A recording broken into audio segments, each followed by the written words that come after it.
For the first time since 1992, motorcycle racing in the Premier class returns to Hungary. And for the first time ever in MotoGP, we're here at Balaton Park. Welcome to round 14 and the 27th race of the 2025 MotoGP season. Well, after another fantastic qualifying, it is Marc Marquez who is on pole position for today's race. Alongside him on the front row, Marco Bezzecchi and Fabio Di Giannantonio. It's been an up and down weekend so far. We're all getting set for what's going to be an entertaining sprint race as well. Let's cross over to our colleagues down at TNT as we get ready for the lights to go out and the race to begin. It is MotoGP, and this is going to be a quite exciting Tissot sprint because we have several, and I mean several, riders out of positions. Let's cross over now to Susie Perry. Oh, first time for us in Hungary, Neil. See, we've got the weather with this. Typical, isn't it? Wherever we go, it seems to rain. Hey, but you're looking forward to it, though. Hey, it's always nice to experience something new. New teams, new rivalries. We're about to go racing for the 2025 MotoGP crowd. Rare day off. What are we going to do? Well, it'd be nice to do something nice and relaxing, wouldn't it? Someone book this man a package holiday.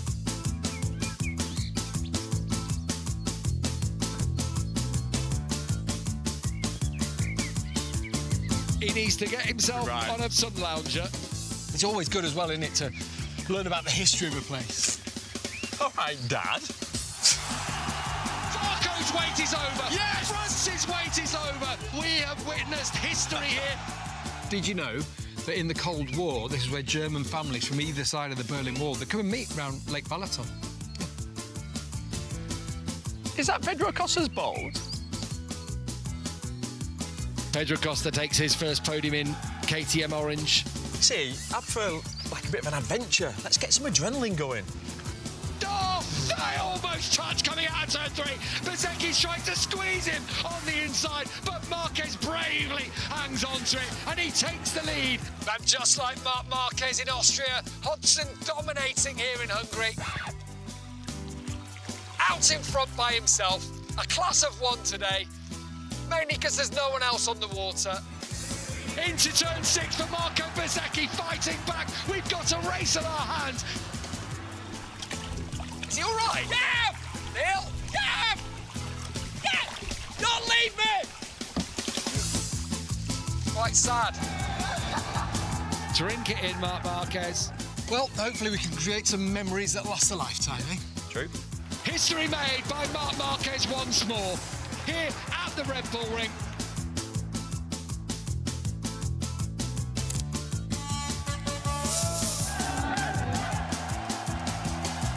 Hey, Gav, you know what?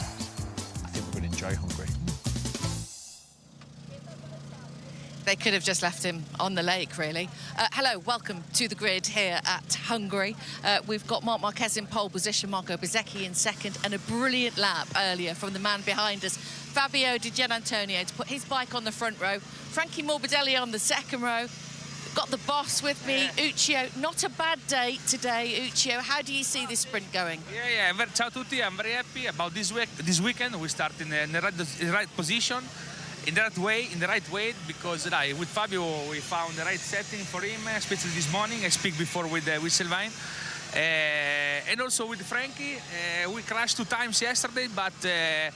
He found the right weight for ride the bike, and he are in 5 position. For sure, need to push. Is a strong races because it's short. With M front and soft rear, it's possible push every race.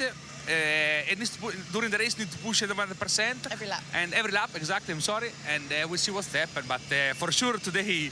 It's funny race. Yes, we think so too. I know you were sharing some information with Sylvain earlier. Can you just explain perhaps what has changed for Digio? What have you found? Yeah, we found the right setting. This he suffered a lot in the track. Where we have a lot of grip, because he suffered the grip because he go in the throttle and the bike will go wide. Our team found the right position, the right setting. We make the swing arm longer, and with less grip, and Fabio arrived at a good solution, good feeling, good and he's starting for the 3rd position. Which track is more tricky, this one or the ranch? Yeah, yeah, maybe also. Yeah. Fabio need to come more time at the ranch because he don't come a lot of time. Franco, yes, Bezzecchi a lot also, and anyway, we see. Yeah, you got all your boys, haven't you? Bezzecchi as well, of course, Yeah. one of the gang at the front. We wish you the very best of luck for the sprint, and of course, we wish you the best of luck today and tomorrow. Thank you so much. Grazie a tutti, ciao a tutti, ciao, un abbraccio. Thank you very much. Let's grab that for you. Excellent. Always good to hear from Uccio, isn't it? What do you feel about the chances for Digia from what you've seen, and from Frankie as well from the 2nd row? Great chances. You know, they put it back all together. They've had a difficult weekend last week, and they found solutions. Digia said they stayed up last night really late to try and find a setting and try and change that feeling. So Uccio was just describing, we had a chat a little bit early on, and he was telling us Digia was feeling the push on the front, too much grip in the rear and pushing the front away. They've made the swing arm longer, that reduces the grip in the rear essentially, makes the bike more stable as well. So on a stop and go track like here, it helps applying the power and it helps in braking stability as well. Bit of a longer bike. Yeah. So yeah, looks like he's found his mojo, went through Q1, qualified on the front row and looking good at race pace as well. Excellent. Let's see what Pedro Acosta can do from here. Probably a bit disappointed with qualifying on the 3rd row from 7th. We can hear from his crew chief though, Paul Trevathan, speaking to Nat. Well, Paul, Pedro's grid position perhaps doesn't reflect what we've seen him do here this weekend, but obviously the crash in qualifying has put him on the 3rd row. What do you think he can do, and is that his 2nd bike he's going to have to do it on? Yeah, to be honest, he qualified on it as well, so it's not a big drama. We've been going back and forth between the 2 bikes, so we don't really have a stress with this. Yeah, I mean, he's been on fire this weekend, you know, lots and lots of good laps, and just trying to put it together when it counts maybe let us down a little bit. But I think, you know, if we get the good start, we can be in that group, and then I think we have the pace for sure to run at the front. It's just about trying to pass now. And well, that is the big question, isn't it? It's going to be difficult to overtake here, but we know these guys will certainly give it a go. Have you identified where those moves could possibly come? I mean, there's always the bomb move into every of the chicanes, you know, but the problem if you do that is that you lose so much time. So it's about trying to be a little bit patient maybe, just trying to pick up when somebody else does a little mistake and take advantage of all those moments, because otherwise it becomes a blocking place and then the guys in the front just go away. So we have to be a bit careful of that. All the best today. Cheers, mate. Thanks. Yeah, it's been a better day, better weekend for KTM. We've got Pedro from 7th, ahead of him in 4th, Enea Bastianini, who's having a much improved season from the midpoint. Oh yes, since Bruno, Bastianini has been a different rider. Like you see him, even when we see him on the images, you know, he's back in the bike in, he looks beautiful, looks confident on the front. So basically for Bastianini, Bruno and Austria last week was really good. He just made some mistakes where he lost big chunks of time during the sprint and the race. But he's got good race pace. He's on the 2nd row and with a chance of podium today. Just next to us, so 2nd on the front row of the grid, we've got Marco Bezzecchi. Actually, just spin round and let's just go and stand here. We can get a bit of Bez over our shoulder then. There he is. He got pole position last time out in Austria at a circuit where you wouldn't have expected the Aprilia to do well. Once again, this is a circuit that shouldn't really suit the Aprilia with its stop-go nature. But he is making the difference with that bike, isn't he? Yeah, on paper he shouldn't. And just like in Austria, they started sort of on the back foot from the Friday and then bailed the weekend and managed to find the pace. Bezzecchi and his crew obviously gelling all together, making that package work. And again, like in Austria, on a track where on paper, you know, the Aprilia is renowned to be good on all the fast and flowing track with very long corners. This is a very, very different type of track, and they're making it suit. They're improving the engine braking phase. They are able to get the maximum of the bike in those very tight chicanes. So yeah, it's really nice to see. Nice to see that they can work together, making that package work. When Marco Bezzecchi really started the season as a sort of 2nd rider, you know, with world champion Jorge Martin next to him, and it's him that's delivering at the moment for Aprilia. What about in terms of dark horses? We've got Fermin Aldeguer, who's also in a purple patch. He's doing so well as the rookie this year and really seems to be able to get that bike dialed in. Yeah, he's Fermin Aldeguer. It's really strong race pace. I expected him to be a little bit more forward in qualifying. He's only on the 3rd row, so he's going to be pulling the move as well. And we know from Austria last week that he does not hesitate. He's a very, very aggressive rider. If there is any kind of space anywhere, he will go for it. So he was very impressive recovering last week, and I expect the same type of weekend here. So for the sprint, maybe it's going to be a little bit difficult to come back to the podium. for the main race tomorrow, I think he's got a real chance. Okay, great qualifying from Fabio Quartararo. I mean, he's outperforming that Yamaha. He really is rinsing it. He's going from the second row just over our shoulders. You can see him in 6th place. You know, has he got anything for this sprint? Unfortunately, I don't think so. I think he is making sort of a making the back and the package shine at the moment because of his special talent at, you know, really being very efficient when they put the new grip on and the low weight bike, you know, with low fuel and so on.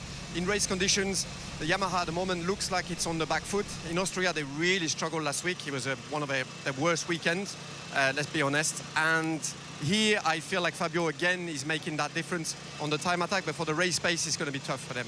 Alex Marquez is going to have a hard time as well from 11th, and tomorrow he's got to go from 14th with a penalty. Yeah, that's going to be hard work as well. And we saw as well last week, he started at the front last week and he had to take his long lap penalty. And as soon as he did that and he was in the pack, he was unable to recover. He sort of like slowed down his rhythm. So for Alex being in the middle of the pack, he's not one of the late on the brakes, you know. So it's going to be difficult for him to recover from there. Yeah, some different qualifying positions, but one remaining the same. The favourite, Marc Marquez, is in pole position and has so far had the weekend that you would expect him to have. He really has sort of risen above the rest of the paddock here. But what can he do in the sprint race? We'll find out after the break.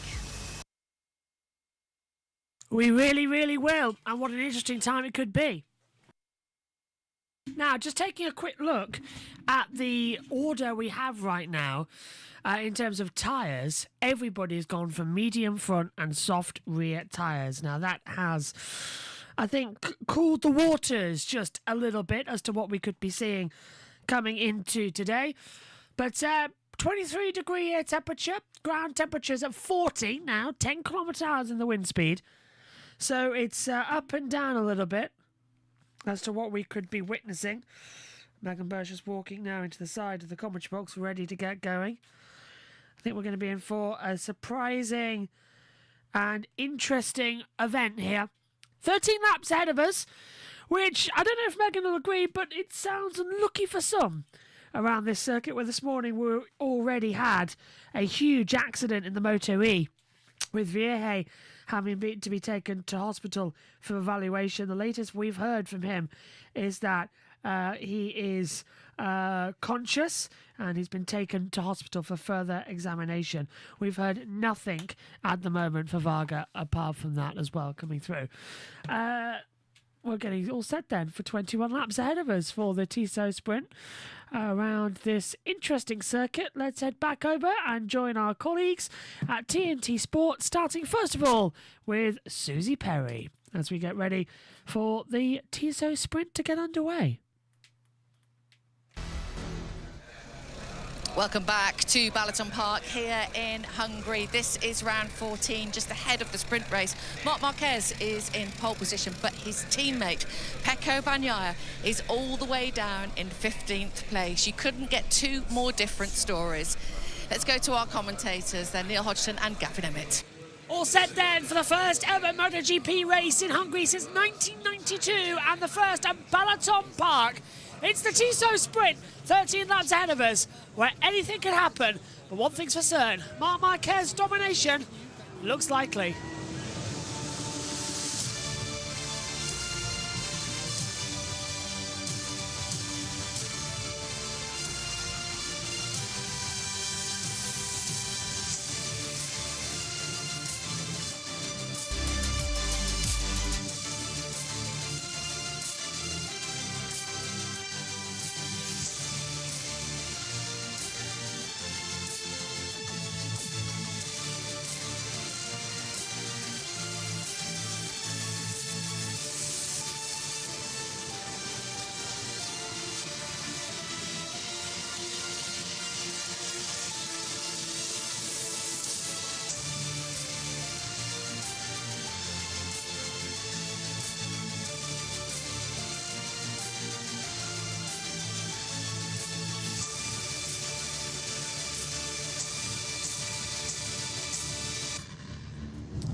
For the first time ever, MotoGP goes racing at Balaton Park here in Hungary. A track so tight and so narrow, many riders and many pundits have been going, Why are we racing here? Well, let's hope he can put on a great show. Welcome to the giant unknown, 13 laps ahead of us at Balaton Park. And this is your starting grid then. Marc Marquez is on pole position for the 74th time in MotoGP, the 102nd overall. Marco Bezzecchi is second. Alongside him is going to be Fabio Di Giannantonio. Antonio Bastianini alongside Franco Morbidelli and Fabio Quartararo. Pedro Costa, Ferdinand again, Luca Marini. Juan Mir, Alex Marquez and Pol Espargaro. Brad Binder, Jack Miller, Pecco Bagnaia. Ralph Fernandez, Jorge Martin and Johan Zarco. Miguel Oliveira, Alex Rins and Ayagura, the 21 riders around this circuit. Well, we've got coming up as well this weekend in bikes. As well, if you're a fan of the Speedway Grand Prix, they're over there as well in Poland. But British Superbikes gets underway on Sunday at Cadwell Park. With the racing also on Monday. Are we going? We decided yet? I cannot go. Oh, I'll still see if I can go. But I've got to set up a bed. I'd love it if I can go. Anyways, hopefully all going to be fun. Omi's in the chat. Hello, mate. You'll be on the GB3 coverage a bit later on JBMotorsports 2. Tig says will be tough for Costa to battle with Marc unless a fabulous start and drama on the first lap. Who can take the fight to Marc? Bezzecchi, DG and Ayer, or Costa on Friday? Gomez says Gilder as well. Who will win the first race in Hungary? It's going to be interesting. Hello also to Plug watching in. Megs, that's the question for you. Cloudy at the moment in a giant unknown here at Balaton Park. But Marc's won so many events so far. It's unbelievable. The last 6 races, sprint and Grand Prix domination. Honestly, we know it's going to be a Marquez winning. Yeah, because it's a sprint race. But they could crash out. Hopefully. Oh, what came of the incident? 3-place grid penalty for Alex Marquez and Jack Miller. No penalty for Marc Marquez. What? Yeah, I know. Oh, favouritism. In every sport, if the champion, the current reigning one, or one who has won loads of times, but after you've stopped winning loads of times, you kind of go off that, they have favourites. People just like, oh, we can't ruin their chances. Yes, you can. Red flag at the front of the field. Now, we've already had a Moto E race today, which did get red flag due to an incident, 2 incidents on the opening lap. So this, hopefully, will be okay. Right height devices get activated. The Hungarian fans watch on. Late to the grid, though, is Fabio Quartararo lining up in 6th position. He's me. He'll have fresh, hot tyres, then down towards turn 1. Green flag at the back. It'll be a quick light procedure. The first Hungarian race for MotoGP is under starter's orders. And pull the throttle back. We're sprinting. Bad start from further back on the grid. Coming from, I believe that was Binder. Binder's dropped down massively. Marc leads into turn 1. Round the outside. There's Bezzecchi contact into turn 1. And down goes Quartararo. Quartararo comes in out of nowhere. That first corner gets all hooked up once more. Paul hitting him? Yeah, Paul was in there too. He's got pushed back. He rolled over the bike. Out goes Quartararo down the first corner. That extra grip did not help him. Now, we did have a red flag in the first of the races in the World Superbikes when we raced here because of how narrow the track is. But it's right now a VR46 2 and 3 as the 49 of Digi rides up the inside of Morbidelli. Morbidelli just keeping the outside, but round the outside goes Digi and holds it back. Look at Marini up to 4th place. Igo's dropped back. Incidents under investigation by the stewards, and Bastianini's dropped back, Megan. I've never seen someone... Paul's in 7th. I've never seen someone James Bond style roll over a bike. Complete and utter James Bond. Big crash! Big crash! Who? Middle of the pack. This is a huge accident. Oh my goodness me! Thank goodness he stood up. He stood up then, and the bike went right where he was laying. Zarco's out, but who else went with him? It's Zarco, Rins, and Bastianini. Rins has continued on, but Bastianini's definitely out of the race now. He is as well. I think he went sideways though, so he is out of the... Would not be surprised if we get a red flag to this. Bastianini is out of the race. Yeah. So already, we said this is a dangerous track. And that's exactly what we're getting on the opening lap. It isn't, yeah, it's coming through that section of the track as well. Just before, it's 12, 13 to 14. That's going to take an enormous time. Both riders are getting up, but this will have to be a red flag situation. We've got bikes in a dangerous position on the circuit. Marshall's there too. I would not be surprised if we get our first ever stoppage of a sprint. Zarco was very lucky just then because he was laying down, and then I think at the corner of his eye he saw another bike. I thought the coming bike towards had him. landed on him at the time. The way the camera angle was cut there. He just got out of the way. He was like this far away from it. Here's the start though, Megan. Watch Quartararo on the inside line There down he is. towards turn 1. Also, we can see Binder there having a little jump, there. That's Morbidelli right there. So, you can see Quartararo going up. Next is Antonio, clips the side of... It was Quartararo and Bastianini, you were spot on. Bastianini, Pole, just hit from both. I'm surprised Mike Webb, the race director, has not stopped this race. I am insanely surprised. Wait, was that Costa he hit the side? No, it was Bastianini hit the side of, but it was Acosta was in the mix as well. He went past Acosta and just wiped into Bastianini. And that's why Bastianini's crashed out the race. Look, he's got no rear ride height stuff. It's all been stripped away from him. How did he barrel roll over the thing as well? I have no idea. I'd want to know how he managed that. Well, we've stayed green flag running somehow. This is Zarco, Bastianini, Rins. I'd move, Fowler. Well, what happened? Oh, Bastianini comes in like a bat out of hell and T-bones the back of Johan Zarco. Bastianini was in all sorts of melee on that first lap. I reckon he was losing something on the grip and couldn't he couldn't stop the bike in time because the rear brakes would have been shot as well. And he almost killed Zarco at the same time. Yeah, that was a, wow, dramatic start. Fine, 11 laps to go of this race. Let's take a look quickly at how the lap chart can show you. Look at Bezzecchi. He's dropped all the way down to in 8th position. That's where Aldeguer is currently running so far. But it's just been mad, absolutely mental start to this MotoGP race. As you can see, Mia Gonçalves was running. There's Quartararo. Megan back in the pit lane, already leathers off, ready to go. I feel like he's very shaken up about that. Aldeguer gets track limits warning. This is a replay of the race start from, I think, Quartararo's point of view, or is it? No, it's from Mark's point of view. Yeah.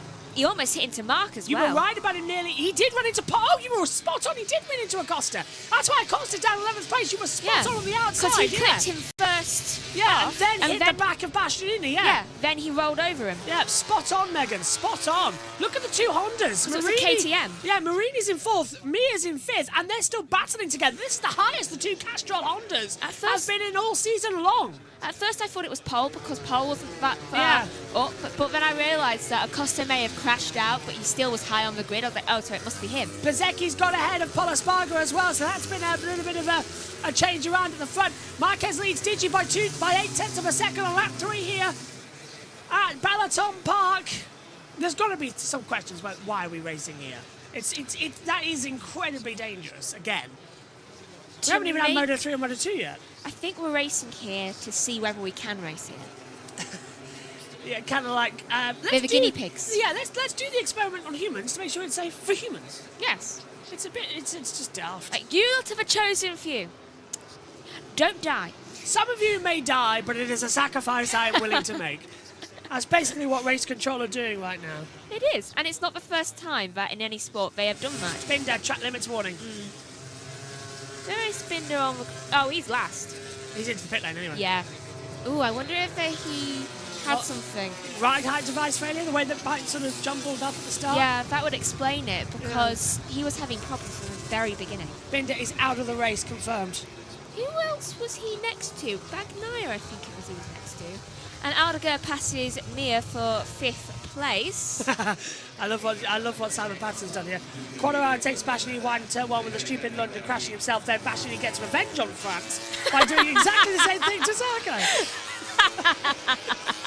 Simon Patterson, without a doubt, is such a funny guy. Hold on, I want to take a picture of that. I'll screenshot it for you as well. I've completely lost where it was. The most predictable crash of 2025. Yeah. There it is. That was hilarious. Lap 4 of 13. Aldeguer and me have got track limits warning to come through. He was involved in both crashes with Bastianini got completely... He's just annihilated France right now as well, which I'm not really surprised about. What nationality is Bastianini again? Just double checking because he's Italian. Italian. Do you know what? That's Mia! Oh. Mia's gone wide. He's lost out to Aldeguer. I was going to say that tracks. Yeah.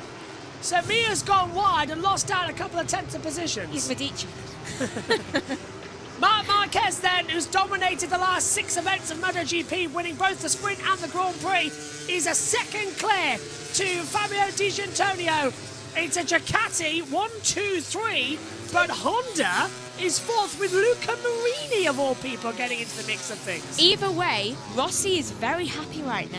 His team, his brother, what's more to like? That is good, and if Marini can get in there, then... Now let's get his double up there.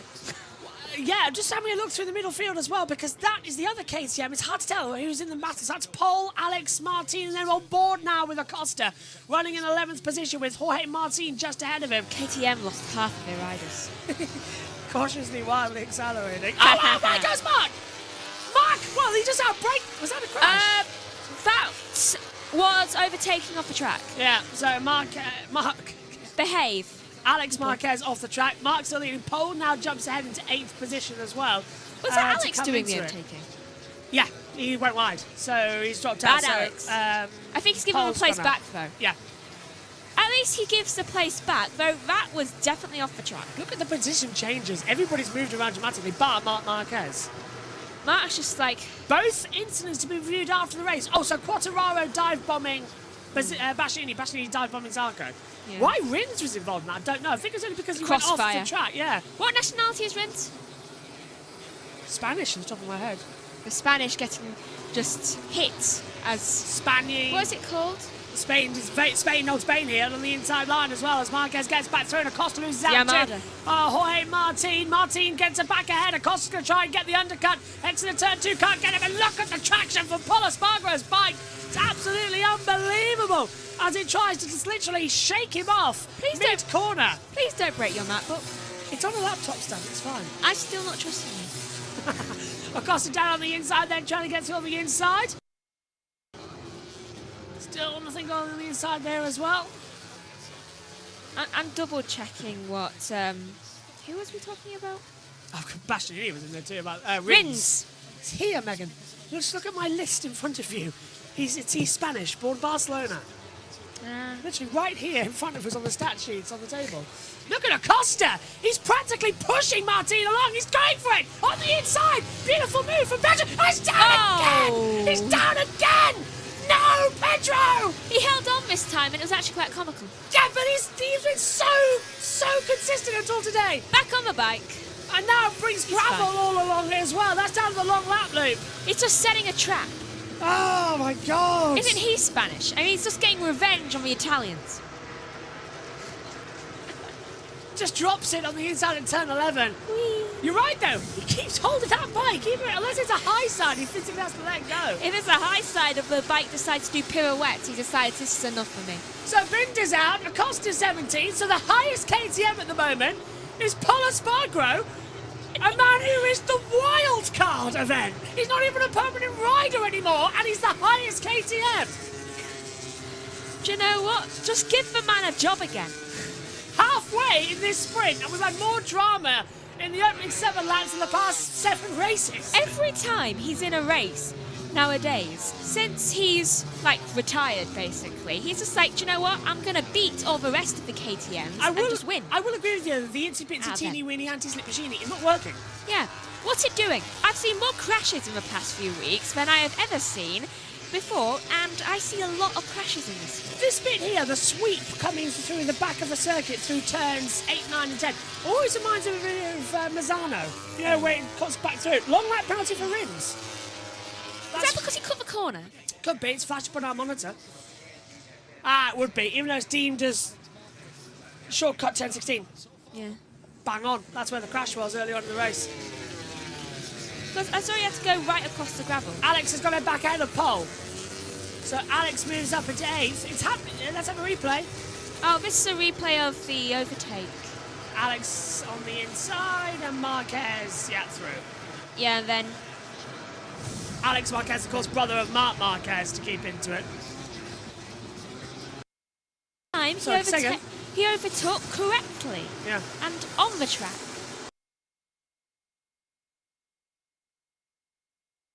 I always am. That wasn't talk about. I know. 2.4 seconds. Yeah, there we go. Long lap complete then coming through. Right, who we got left? Not many. 18. Really? We've got 18 left. So 2. Oh, KTM's up for bottom. Makes sense. I mean, they're moving. It's more than some of them are doing. Why do KTMs have so many? So, well, Bastiani's, 4 KTMs. 1 is, 2 would take... Marquez track limits. That's Mark. Mark Marquez! He's pushing like mad. He's got a 2.4 second advantage, and he's just been given a track limits warning by the stewards. I think someone's smoking. Not here, but I can smell. Outside, okay, yeah, the commentary box window. Oh, I can smell that, yeah.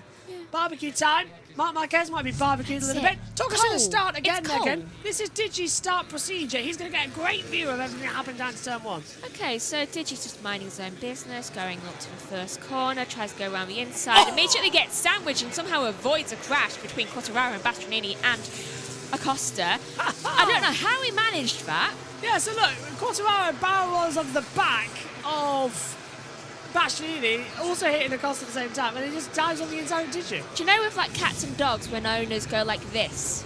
Yes. To their heads? That's basically what just happened there.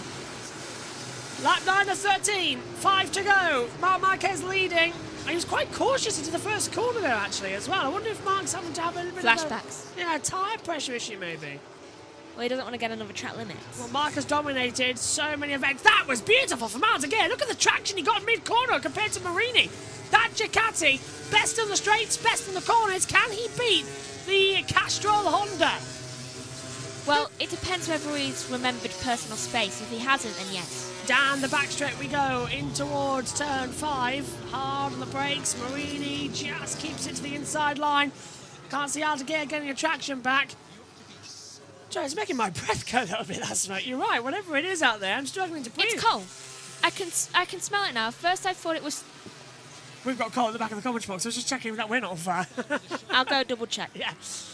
On the inside line, Aldeguer, left, right, sit back up on the brakes, control the rear, stop the front going down. You have to literally put your backside on the seat, push down in the braking zone to counteract the front dipping away from you. So looking good so far. Apparently we're all good.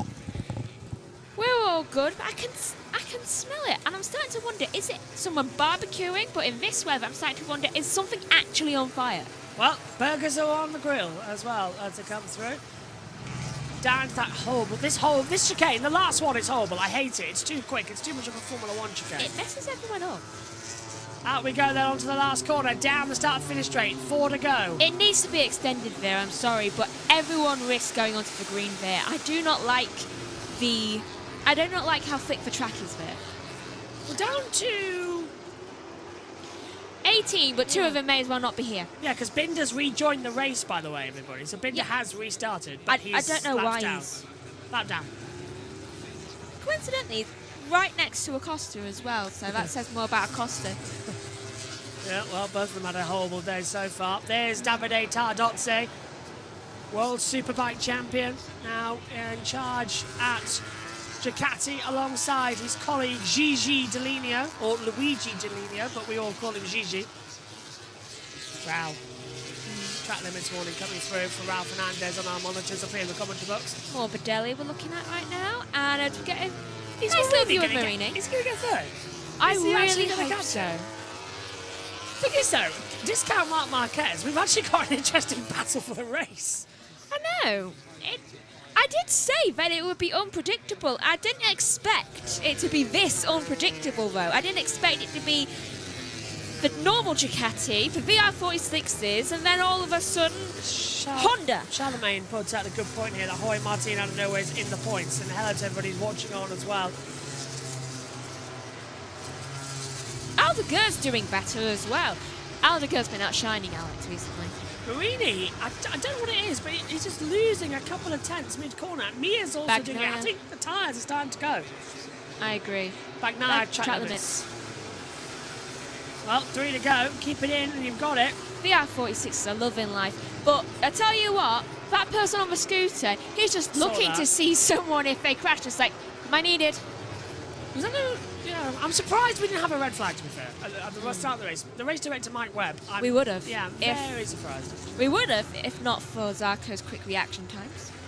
Yeah, it would have been another MotoE situation. Literally, earlier on today, if you haven't seen it, we had a horrible accident in MotoE as well with a rider injured at one of the fastest parts of the circuit. He was taken to hospital. The latest news we have is he is conscious, but he's gone to hospital for further tests. So no official confirmation outside of that as well for Varga. Let's hope he's okay. Hungarian as well. Take Varga. The home race for him. That's bad luck. Look at that for Marc Marquez, though. We say MotoGP is not a domination, but he's 152 points clear to Alex Marquez. He is going to wrap this title up before we leave Europe. It isn't a domination, it's an annihilation. There's a difference. I think it's more successful campaign I've seen in a long, long time for any motorcycle world champion. That was a bit late for Mir coming in out of there. He's tried to drag Bezzecchi with him, and look at that. Bezzecchi was sitting the front end of the bike up. Giddy up, giddy up. We can already tell the top four. The thing is that everyone says, oh, look at that rear sliding under braking from Mir. The rear soft tyres are starting to go now. So everyone's just in a fight for the end of the race. Yeah, there's a dark cloud coming through over the circuit out of nowhere, we might add. That's how it is. It just picks up so incredibly quickly here as well, the rain in Hungary. And the wind speed's still being temperamental as well. Down on the brakes a couple more towards the first gear, turn one, a tight right-hander. The part where the cloud is as well, it's quite a fast corner. It's where the wind's blowing in as well. So I think we might get away with it. MotoE Race 2 might be a bit questionable. This went up from 35 to 36 on the percentage for rain, yeah. rain. That wind's been flying around all day as well. You can see it at the top of our monitor here when you're watching along with us. If you're watching on YouTube and on Twitch, or if you're listening to us on the USRN network as well, it is currently track temperature 24 degrees. No, air temperature is only 24 degrees. Track temperature 36, 9, 10 kilometre-hour wind speed. It's changing every second. Marc Marquez, though, on course for yet another straight win. And it will be 13 out of 14 sprint races in 2025 for Marc Marquez. But for the Marquez family, it will be 14. Alex took Silverstone. In fact, Silverstone, the only event this year that Marc Marquez failed to get a victory. The only one. Alex won the sprint. Bezzecchi won the Grand Prix. The only one. Nobody's perfect, but still. Alex is definitely going to bring that up at Christmas. Of course, we've had different Grand Prix winners this year, but in terms of the sprint, it's always been Marc. Look at him. Look at him. Unbelievable, isn't it? From the 32-year-old who is dominating MotoGP. He's a 6-time Premier Class champion, 13, 14, 16, 17, 18, 19. But he's a 2-time world champion in the junior formulas, which do count as world championships. Moto2 in 2012, the 125cc in 2010 as well. Oh! Alex just almost lost it. Yeah. On Maria. Yes. So much for the anti-slip machine. Not even lasting, is it? No. This is the last lap then. Marc leading by 2.5 seconds. It's been a whirlwind of domination and acceleration and difference as well. And look at Aldeguer! They're both having trouble now. I thought I saw originally when I was pointing out Aldeguer, but then Alex immediately decided I'm going to almost crash. Both of the Grassini's having problems. Look how close Juan Mir is getting as well to the bottom of the track, and is Bezzecchi going to have a go on the inside? Mir's rear tyre is sliding out of everywhere now. He's having to completely change directions, and this should give the advantage to Bezzecchi, but it's a hard track to pass on. Maybe the last corner. But I think one of them will slip if they try that there. Well, as Murray used to say, catching is one thing, passing is quite another. Into the second chicane, into the last corner though. It will be surely for Marc Marquez. He will be victorious for the 13th time in 14 sprint races, and the Marquez family will have the domination.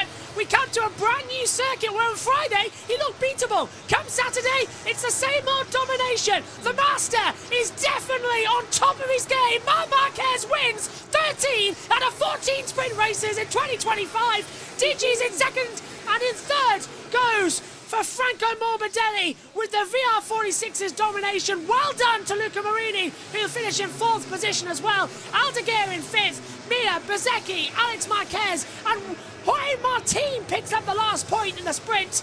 And then it's 10th for Pole. Brilliant from him. Raul 11th, Miller 12th, Bagnaia finished 13th, Oliveira, Aguirre, Rins, Acosta, Binder down on the outside. And out was Zarco. Bastianini and Quadraro. Tell you what, Morbidelli deserves this podium, I think, more than anyone because of how bad his weekend has been so far. I mean, hasn't he crashed 3 times? Yeah. Quite severely in one of them as well. Yeah, it's a fantastic weekend of recovery for him. Look at Mark celebrating like crazy. Woohoo! Another victory for the master of MotoGP. Every time I hear, like you say, the master of MotoGP, for some reason I just imagine John Sim. Oh, hello, TV pictures. I don't know why. Actually, I do know why. Doctor Who.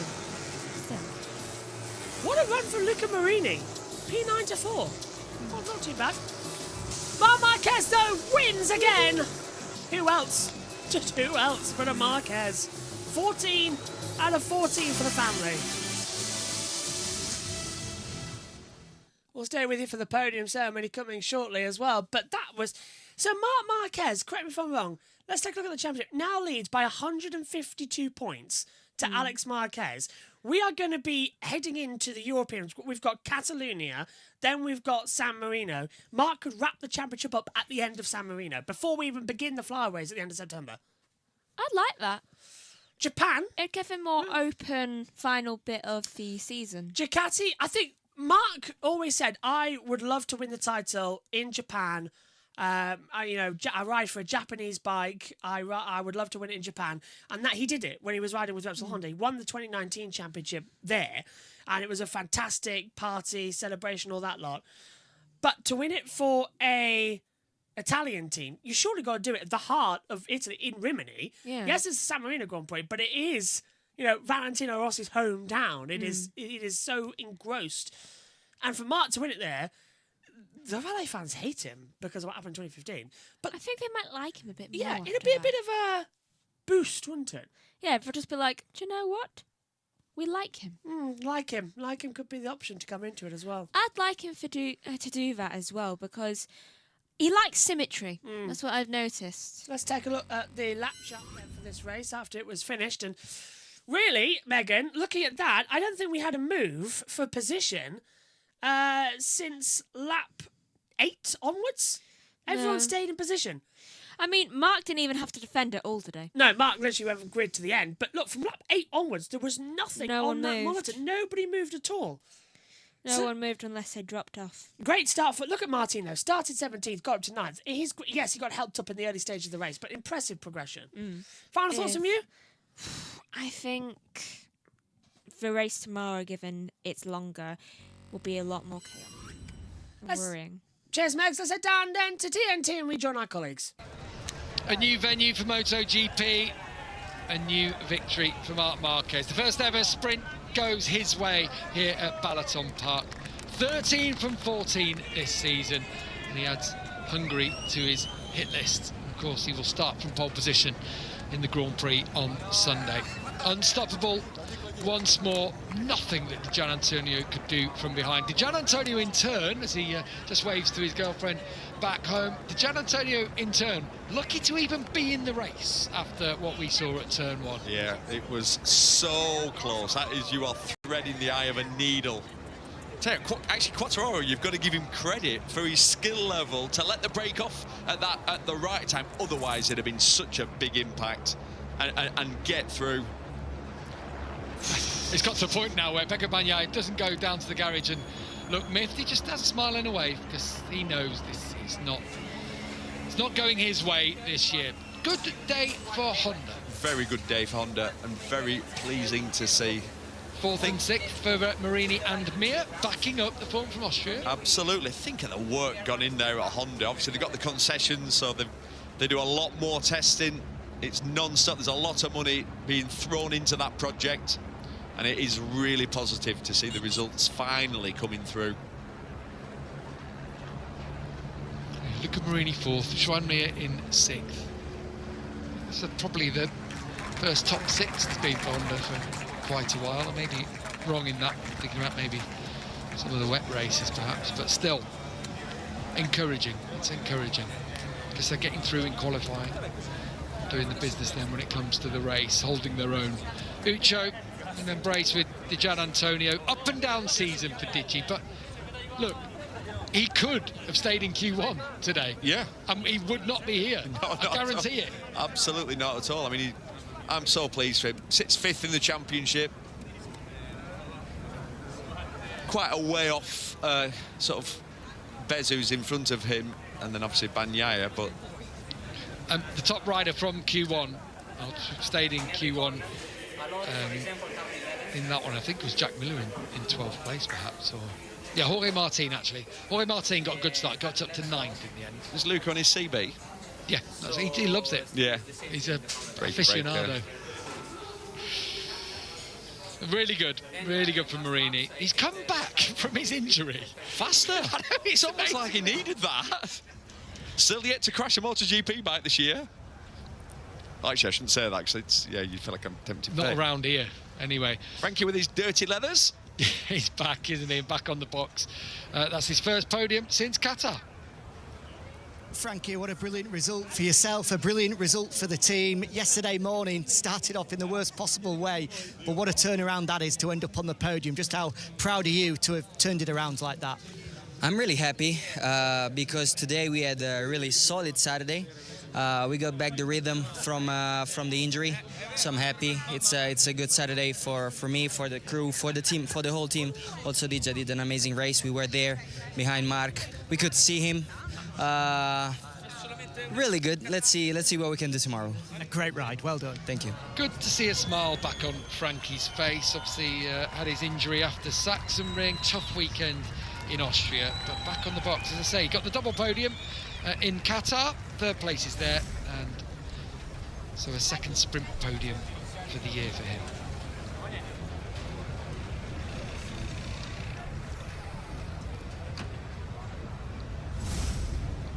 And it was a double VR46 on the box as well. Alex Marquez will have a 3-place grid penalty to add into the equation tomorrow. Struggled to get through today. Yeah, it's sort of starting to slightly unravel for him. It started at Assen, didn't it? And then obviously the crash at Brno, the penalty then for Austria, which really affected him. And then obviously poor result today, and tomorrow's going to be tricky. Digi's first sprint podium since Silverstone in 2nd. Fabio, from outside of the top 10 yesterday to onto the front row, now with a silver medal around your neck, and what a day for the team. Plus, just tell us your point of view from the opening corner as well. It looked really close with the other Fabio. Yeah, well, as always, when we arrive in a new track, especially when the first corner is pretty slow, like here, or maybe other experienced track that we have in the calendar, we know that it's pretty crucial, and today has been chaotic. Luckily for me, was more or less okay. But yeah, I just want to thank all the team. I think we've done an incredible job for both bikes. It's amazing to have both bikes on the podium today. Me and Frankie here having not super time in the last weekend, so be back on the podium together here was super important and super grateful and happy for the team. A great job, well done. Thank you. Yeah, he needed that, did Fabio Di Gianantonio. Results recently, he hasn't scored a point in a Grand Prix since Assen. And so just needed that. Of course, he got points in the sprint in Austria and in Germany, where he looked decent there. But it's just up and down, isn't it, at the moment for him? The GP25 is not an easy bike. It seems sensitive to most people, or for the other two riders. Yeah, on a knife edge perhaps, but I don't think this man likes it too much. At all, does he? That's sprint win, number 13 out of 14 for the season. What's he got to say to Jack Appleyard?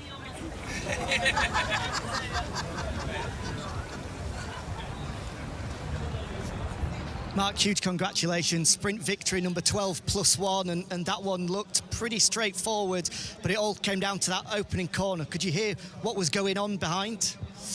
Yeah, no. Just I heard somebody super close in the first corner, but from that point, just I tried to take my rhythm.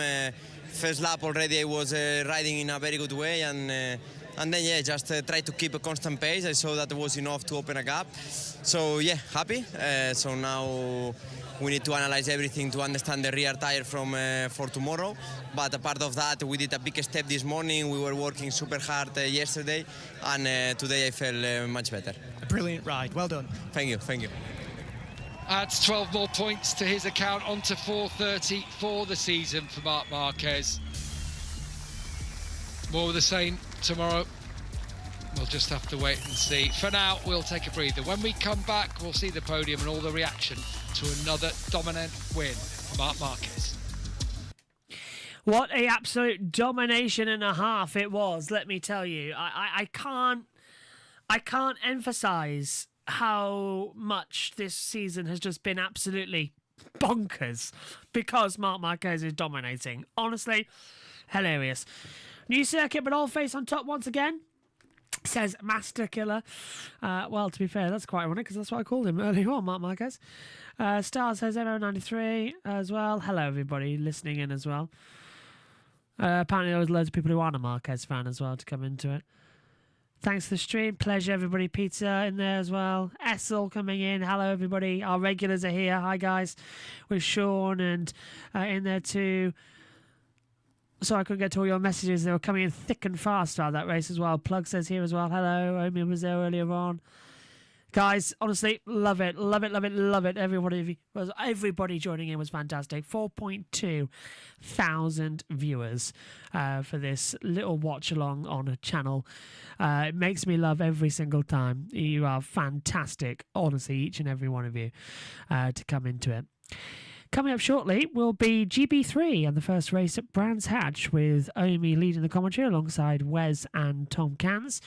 And we'll be moving over there as well. What a absolutely fantastic sprint race. It's Marc Marquez faster coming in as well. We'll be back shortly for the Moto E Race 2 of the weekend. From us all here, take care. Bye-bye.